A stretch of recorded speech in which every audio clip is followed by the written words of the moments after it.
All right, preschoolers, we've been working a lot on dots, and today we're going to take our dots for a walk.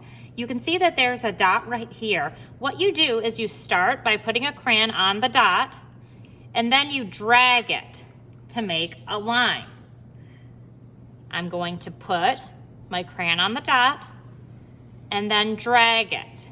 I can make different types of lines. If I want, I can start at the dot and go down, up, down, up, down, up, and that makes a zigzag line. I can make a wavy line by curving. I can make a thick line by moving my crayon back and forth.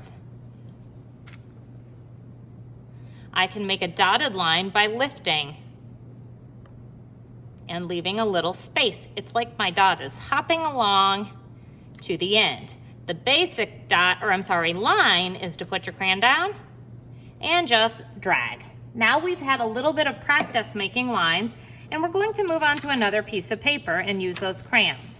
I'm going to put this paper next to me so I'm able to look at it. You may choose to do your paper either way, tall or long, but we're going to make lines that touch two corners. So from the top to the bottom or from side to side. I'm going to start side to side. I'm laying my crayon down, and I think I need to use a different color so you can see. I'm laying my crayon down to make a little dot, and then I'm going to drag it across my paper. That line there is a straight line. I'm going to make a thick line now by moving my crayon back and forth on the paper.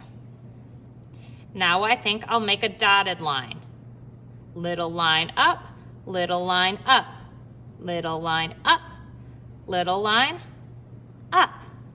And I think I'd like to make one more line. I would like you to try to make 4 lines. So you can see here I have 1, 2, 3, 4 lines.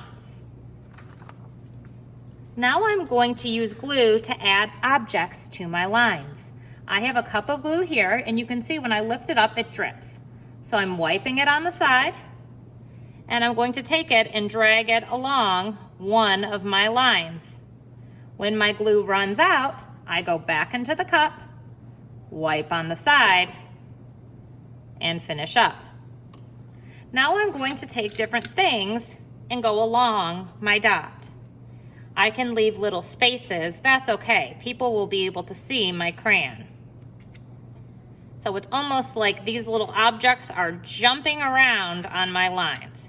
So there I have one of my dots done. I'm going to move to my next dot. Wipe on the side, drag it across. I have little pieces of yarn, and those work really well for straight lines. As I'm working, you'll see I've got some glue on my fingers. I'm not going to go to the sink. What I'm going to do is rub my hands together and the glue peels off. It's not perfect, but it'll hold you over until we wash hands at the end of class. Take my brush out, wipe on the side, trace along a line. I think I'm going to use these fun feathers on this line. And then I have one more line. Dot, dot, dot, dot, dot, dot. And I'm just going to put a little object on the line. And now I have a piece of artwork that shows people that I know how to make lines, and also that I know how to use glue. Good job.